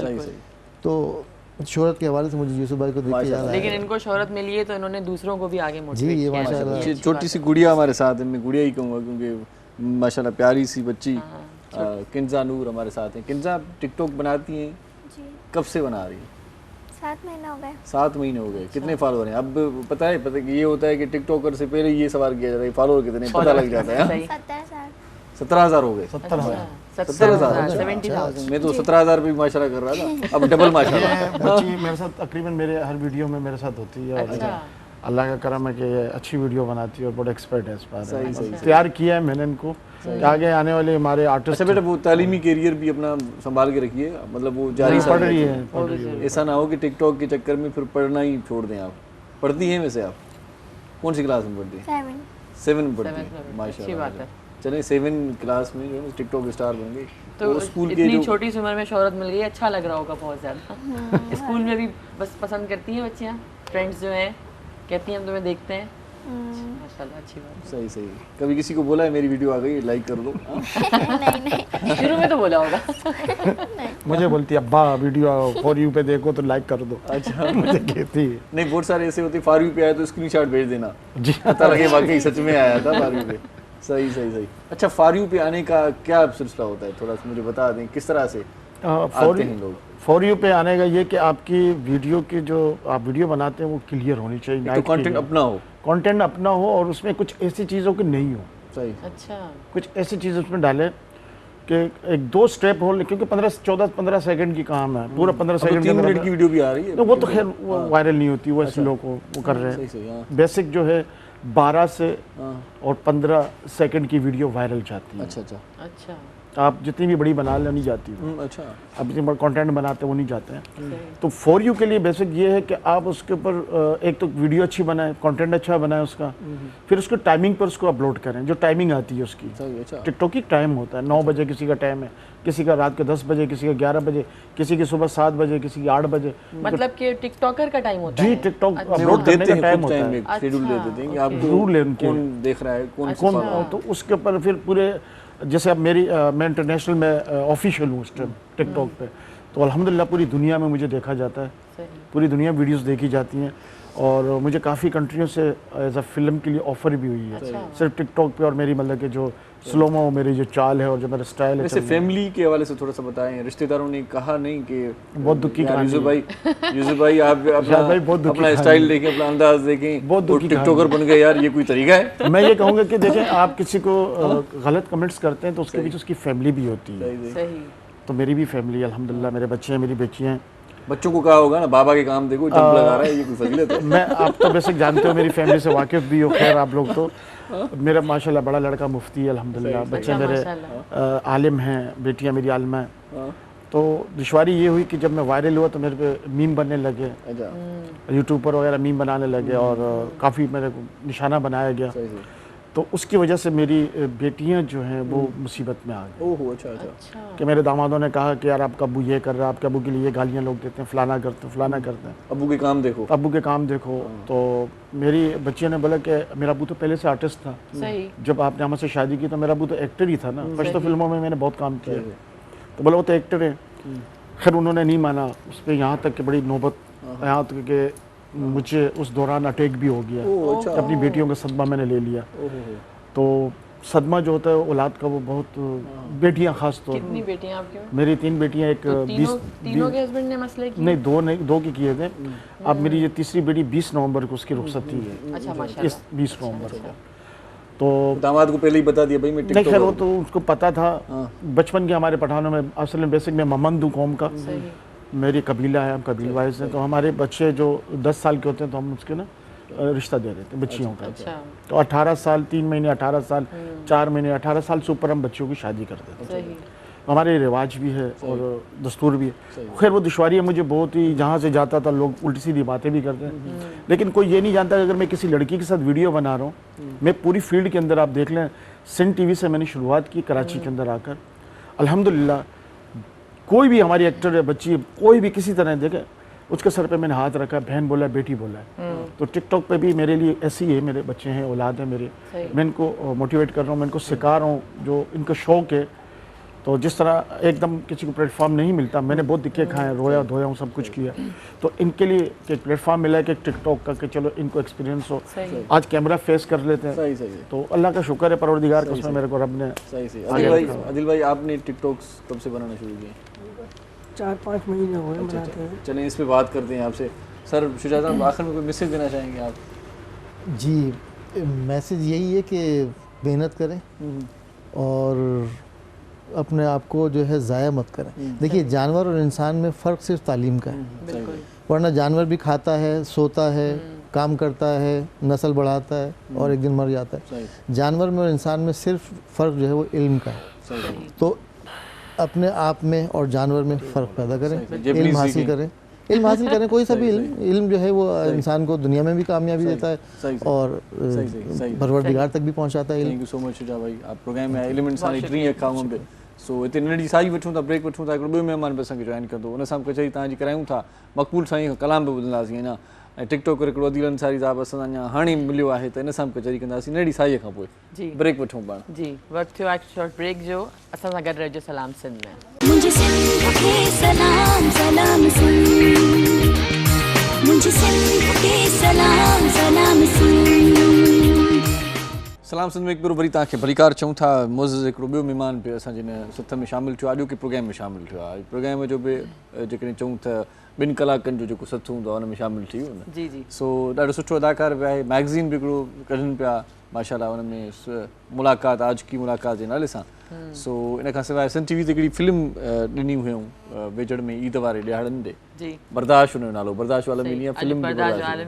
सो माशाल्लाह हुन फिल्म में असांखे करेक्टर पैदा कयो, ॾाढो सुठो रोल प्ले कयो, ऐं असांजो हिकिड़ो सुठो साथी सिंध टीवी जे सथ जो मोहतरम साईं मरहूम लियाकत राजपुर साहिबु, उन्हनि जा सुठा घाटा दोस्त पिया आहिनि। सो असां सां उन्हनि जूं बि मोहबतूं रहियूं, ॾाढो सुठो इल्मी अदबी माण्हू हुयो, कॉलम निगार हुयो, अलाह साईं उन्हनि खे जन्नतुल फिरदौस में जॻह अता फरमाए। साईं मुनीर रामे जो असां सां गॾु आहे, उनखे भलीकार चऊं था। साईं कीअं आहियो? ठीकु आहे साईं? तबियत तव्हांजी ठीकु आहे? साईं दुआ महिरबानी तव्हांजी। माशाल्लाह तव्हांजे बारे में ख़बर पई आहे त ॾाढो सुठो कमु कयो पिया अदाकारीअ में बि। बस हिकिड़ो जेको आहे सो सिंध टीवी जेको ऐं असांजी कोलैबोरेशन सां थियो बर्दाश्त जे नाले सां, सही सही उन में कमु कयोसीं। नालो ॾाढो सुठो तव्हां रखियो। हा अॼु इन ॾींहं सां आया आहियूं, बर्दाश्त जो आलमी ॾींहुं बि आहे, असांजो टेलीफिल्म बि ईद उल अज़हा ते जेको आहे सो सिंध टेलीविज़न ते हलियो। रमज़ान सॉरी ईद उल फितर साईं, माना ईद उल फितर नालो ॾाढो सुठो, माना फिल्म माण्हू ॾिसे न ॾिसे, वणे न वणे, बर्दाश्त करणी आहे, पर फिल्म ॾाढी भली, नालो भलो। बर्दाश्त माना विलियन बि करे पियो, हीरोइन बि करे पई ऐं हीरो बि करे पियो। सही सही, मुख़्तलिफ़ मौज़ूअनि जो। सही सही, सभु बर्दाश्त पिया कनि त सभिनि पोइ केरु जीतियो इन्हनि में? बस बर्दाश्त खटी वई। आलमी ॾींहुं। सही सही। इहो भला फिल्मी कैरियर ऐं अदाकारी तरफ़ हाणे आयो या पहिरियों खां ई हुयो?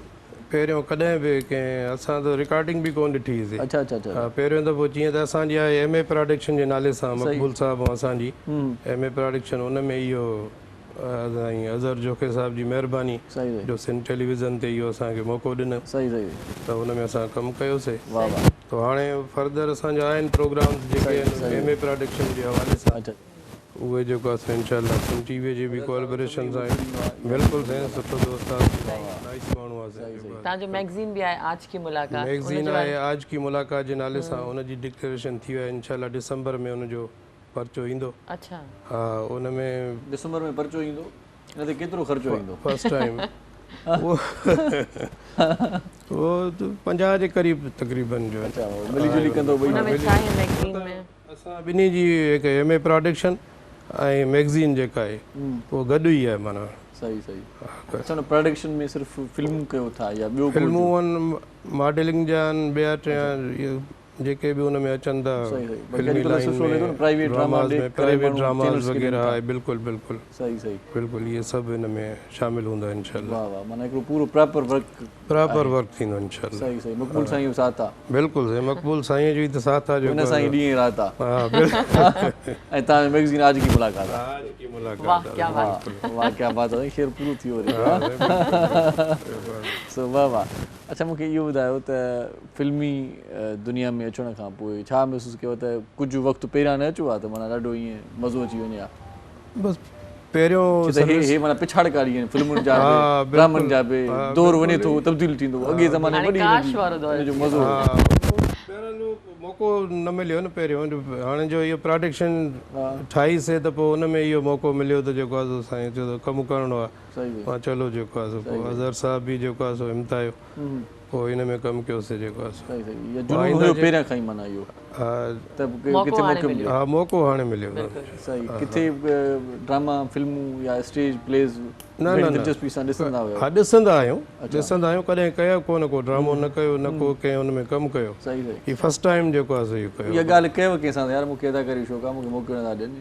न असां कईसीं कोन अधे बसि जेको आहे चयो त बाफ़े कोलैबोरेशन ठाहियूं पिया हिन में कमु करिणो आहे। वो लियाकत साहब असां गॾु हूंदो हुयो, लियाकत साहब तमामु बहितरीनु दोस्त हो असांजो हुन वक़्तु में ज़िक्र कयो आहे त माना सिंधु टीवी आदि ड्रामा तव्हां जा हुजनि हा? रोज़ानो जेको आहे सो असांजी गैदरिंग शाम जो हूंदी साईं सां, अच्छा तमामु नाइस माण्हू हुयो साईं। हा, अलाह जन्नत नसीब असां करे। थोरो डिस्कस कयो आहे, सची ॻाल्हि इहा आहे त माना वॾो कमु मिलियो आहे तव्हांखे। न न उहो त बसि उन वक़्तु इहो न हुयो शौक़ु न, हे जॾहिं असां प्रोडक्शन हाउस इहो ठाहियोसीं न उन खां पोइ जेको आहे सो इहे सिलसिला निकिता न साईं। सही सही, न त साईं सां त सालनि सां खां वठी असांजी कयो आहे उनजे लाइ चवां थो त हाणे तव्हां छो आया हो? हा साईं सां त सालनि खां वठी दोस्ती हुई साईं। वाह वाह, रोज़ानो गैदरिंग हुई, वाह वाह, बसि कॾहिं हिन मौज़ूअ ते ॻाल्हि न थी। सही सही, बसि जॾहिं साईं ऐं असां इहो खोलियोसीं त पोइ इहो साईं अज़हर साहब आयो। इहो मौक़ो वॾो मिस कयो साईं, न त एंड स्क्रोल हर ड्रामे जे आख़िर में तव्हांजो नालो लिखियलु हुजे। हाणे ईंदो हाणे हर ड्रामे में माशाअल्लाह, पर ॾाढो सुठो, हाणे बि स्टार्ट हो त का उमिरि न आहे, का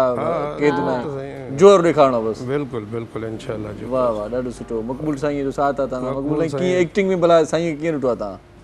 भाऊ इहा कहाणी मुंहिंजी हुई, काफ़ी अरसे खां रखी हुई ऐं मां सोचींदुमि त मूंखे मौक़ो कॾहिं मिली वञे त हिनखे मां अहिड़े तरीक़े सां कयां। पोइ बसि इहे मख़सूस किरदार हुया, 4-5 किरदारनि ते मां फिल्म ठाही। सही सही, न हिन में घोड़ा हुया, न को ॻोठ जो माहौल हो, न का अगवा या झगड़ा लड़ाई फसाद कुझु बि न। अच्छा, 3-4 किरदार हुया, उन ते मां फिल्म। तव्हां बि माना विलेन स्टाइल में हुयो, सिगरेट वग़ैरह पियो पिया, मां ॾिठो माना तव्हांजो चहिरो मूंखे भउ पियो थिए, मां महिमान न पहिरियों दफ़ो आहे, वाक़ई में पहिरियों दफ़ो भवाए थो चहिरो सफ़ा हा विलन हो टोप पातो पारायो हुयो, कोट लॉन्ग कोट हुयो, वो मार्क्स हुयो, अहिड़े तरीक़े सां मां ॾिसां पियो घर मुंहिंजो नंढो चयो त केरु आहे चाचो, मां कीअं ॿुधायां मुंहिंजो दोस्त आहे, ड्री हुयो, सुठो कयो हुयो, तव्हां न ॿुधायो। बिल्कुलु अहिड़ा दोस्त तव्हांजा? हा न न इहो सुठो कयो, प्लेजर में बिल्कुलु। हाणे हिन ओलीअ में पोइ हाणे मिल रहा है। बिल्कुलु सही सही सही। पोइ इहा फिल्म जॾहिं आई माशाल्लाह ॾाढो सुठो हुनजो रिस्पॉन्स तव्हांखे मिलियो, अलाह माण्हू ॿुधायो साईं फिल्म ॾिठीसीं। जी जी अलाह ख़ुशि रखे भाऊ अज़हर जोखे खे। ऐं इहो मूंखे न ई उमेदु, मां सम्झो त पंहिंजी प्राइवेट ठाहींदुमि उन हिसाब सां कीअं बि थींदो, पर सुठो थियो त हिकिड़ी सिंध टेलीविज़न जी मार्फत हिकिड़ी फिल्म ठही ऐं सुठो रिस्पॉन्स ऐं माण्हुनि तारीफ़ कई। सही सही, वाह वाह। हा बसि इहो त टाइम थोरो घटि हुयो, घटि टाइम में इहा मुकमल कईसीं, जेकॾहिं थोरो वधीक टाइम हुजे हा। सही सही, न वरी ईंदियूं ईंदियूं न वरी इंशाल्लाह इंशाल्लाह इंशाल्लाह इंशाल्लाह। हाणे बर्दाश्त वरी ॿिए जगह शाबाश करो, शाबाश हूंदी, शाबाश सुठो कम कयो हाणे ॿी फिल्म। बिल्कुल। अदील भाई आपसे थोड़ी सी बात हो जाए, सो क्या मौजूआत होते हैं आपकी टिकटॉक के, किस तरह के टिकटॉक बनाते हैं आप? के साथ ही होता हूँ ज़्यादातर। अच्छा, मुझे अब्बा कहते हैं सारे। अच्छा अच्छा, हाँ ये मैंने नोटिस किया आपको सब बात। वाह वाह, ये तो आपका ग्रेड बढ़ गया। सही बात है। सही, औलाद है मेरी, बच्चे हैं मेरे पाकिस्तान की, बच्चे हैं मेरे बच्चे हैं। सही सही सही, तो उनके साथ ही होते हैं आप? सब मेरे तो आपकी बड़ी टीम हो गई आजकल, बहुत बड़ी टीम है। मतलब माशाल्लाह अल्लाह खैर करे, जहाँ भी आप जाएं तो जी सारे बंदे आपके साथ हो। कौन आपसे अल्हम्दुलिल्लाह झगड़ेगा कौन भाई? बात ये नहीं है भाई, बच्चों को सिखाना मैं भी सीख कर ही आया हूँ सही। और इनको मैं सिखा रहा हूँ, इनको मैं आज अगर इस प्रोग्राम में लेकर आया, उसका भी एक मकसद है कि ये आप लोगों को देखें कि ये दुनिया यहाँ भी है, खाली टिकटॉक नहीं है। सही सही, हमारी इंडस्ट्री है, हमारे चैनल्स हैं, इनकी तो कटिंग भी टिकटॉक वाली है। हाँ टिकटॉक ये ज़्यादातर बस टिकटॉक बनाता रहता है मेरे साथ, और अच्छी टिकटॉक बनाता है। सही सही। और जैसे किन्जा नूर है, आप आईडी में देखें, विक्की मेमन हो गया, किंजा नूर हो गया, मनाइल पठानी हो गई, यदील, इससे मेरी बड़ी आईडी में मेरे साथ वीडियोस। सही सही सही, इंशाल्लाह देखेंगे इनके वीडियोस, आपके वीडियोस देखेंगे और लाइक भी करेंगे। अच्छा साईं, मुनीर साईं जेको मैगज़ीन कढो पिया वो उन जा छा उन में छा हूंदो?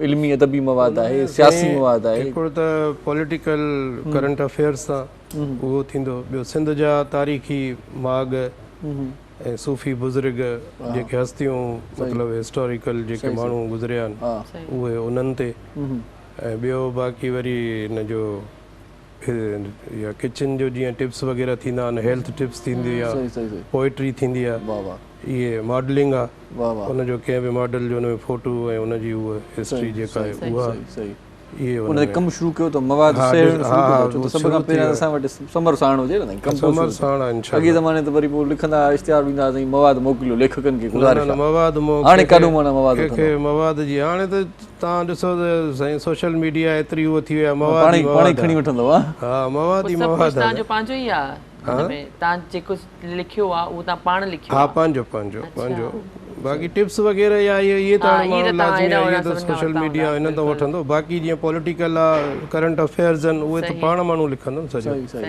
हूअं तव्हांजी घणी गहरी दिलचस्पी छा साईं, जीअं तव्हां सूफ़ियत जो बि ज़िक्र कयो त दरगाहुनि जो सूफ़ी कराम जो हुन में ज़िक्र हूंदो? असांजो माना मेन फोकस इहो आहे त सिंध जा जेके हिस्टोरिकल प्लेसिस आहिनि उनखे हाईलाइट कयो वञे, या सिंध जा जेके ट्राइब्स आहिनि उन्हनि जा हिस्ट्री छा आहे उनखे जेको आहे हाईलाइट कंदासीं। इन खां पहिरियां इन मैगज़ीन खां पहिरियां या इन में अचण खां पहिरियां अदाकारी में पाण लिखियो बि सही कॾहिं का शइ, कहाणी को कॉलम को मज़मून? न कॉलम ईअं न, पर पंहिंजे हिसाब सां लिखियो आहे, बाक़ी कंहिं अख़बारुनि में या इन्हनि में को माना ए सच न लिखियो आहे। सही सही सही, फर्स्ट टाइम इंशाल्लाह। तव्हांजो पहिरियों ई मौक़ो थियो न इहो? हा, फर्स्ट टाइम माना हर शइ में तव्हां फर्स्ट टाइम आया इंशाल्लाह। वाह वाह, देर आया दुरुस्त आया। इहो त आहे। त हाणे जीअं जीअं वधंदा वेंदो असांजे प्रोग्रामनि में ईंदा वेंदो त मज़ो थींदो वेंदो। महिरबानी आहे, तव्हांजी महिरबानी। पर ॾाढो देर सां तव्हांजो कोऑपरेशन रहंदो त इंशाल्लाह। देर न हूंदी आहे, उहा ई ॻाल्हि चई न, उमिरि न हूंदी आहे कंहिं शइ जी। पर मक़बूल साईं इहो साथ रहियो त माना इहो जो कवर करे वेंदो, कॾहिं कॾहिं के अहिड़ा स्टूडेंट हूंदा आहिनि जेके पाण कवर करे वेंदा आहिनि पोइ सॼे मामले खे, लेट कवर हूंदा आहिनि। हा न इंशाल्लाह बहितरीन थींदो। सही सही सही, बिल्कुलु। मक़बूल साईं खां अदाकारी जा के जोर के टिप्स वठो था या पाण ई चओ था यार तोखे कहिड़ी ख़बर? असां पाण अदाकार। मक़बूल साईं वॾो अदाकार आहे, पुराणो पीटीवी खां वठी अदाकार आहे, पहिरियों हुई पीटीवी हिते। कॾहिं कॾहिं थींदो आहे तो असां अदाकारी ॾिठी न आहे, छा आहे अदाकार असां आया ई न आहियूं मैदान में। न न उहा शइ न आहे।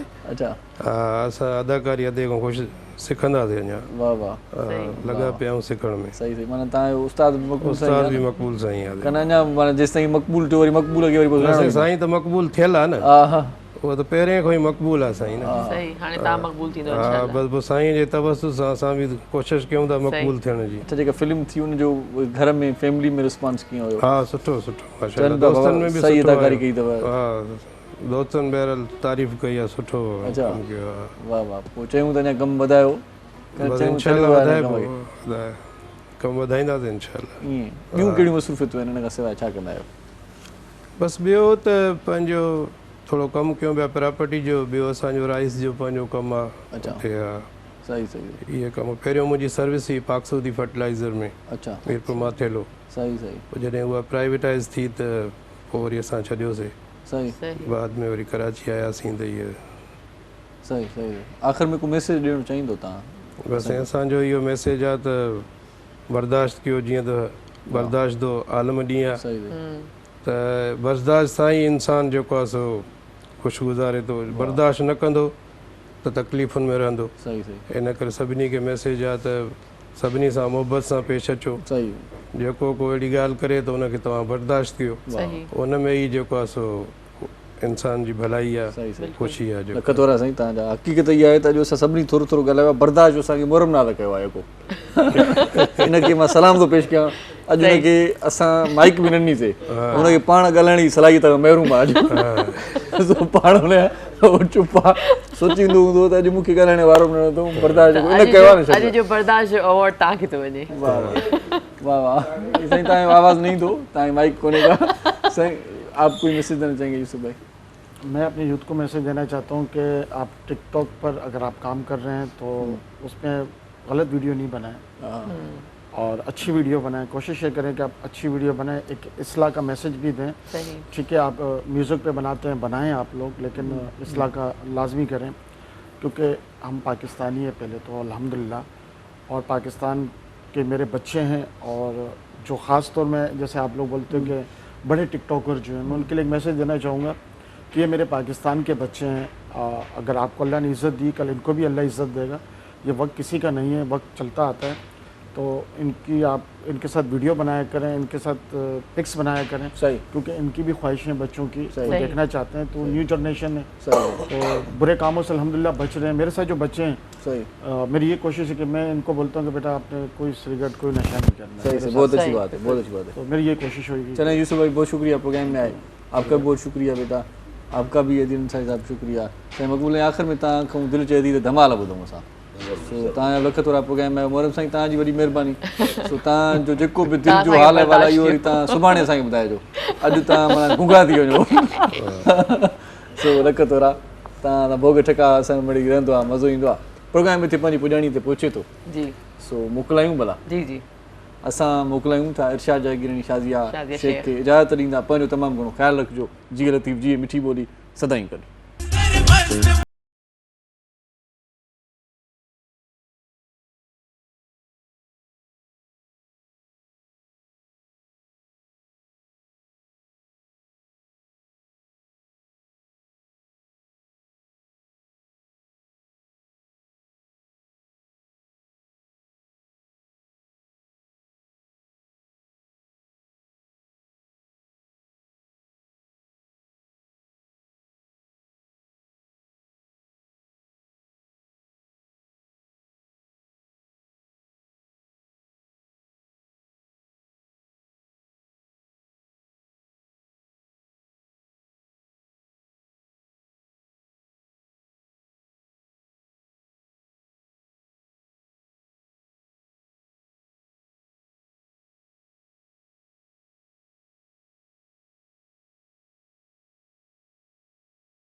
रब ने किन्ने शान बनाए, बेपरदा दे कर्म कमाए, जेड़े भी तेरे करते आए, ओ न कदी भी खाली जाए। एक विरद है दम दम अली अली, सखी लाल कलंदर मस्त मस्त, सखी लाल कलंदर मस्त मस्त, लजपाल कलंदर मस्त मस्त, दम मस्त कलंदर मस्त मस्त, दम मस्त कलंदर मस्त। अखी जमलंगा तू अली अली अली अली, अखी जमलंगा।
नजम जालियां सीने लावा इको विरद है दम दम अली अली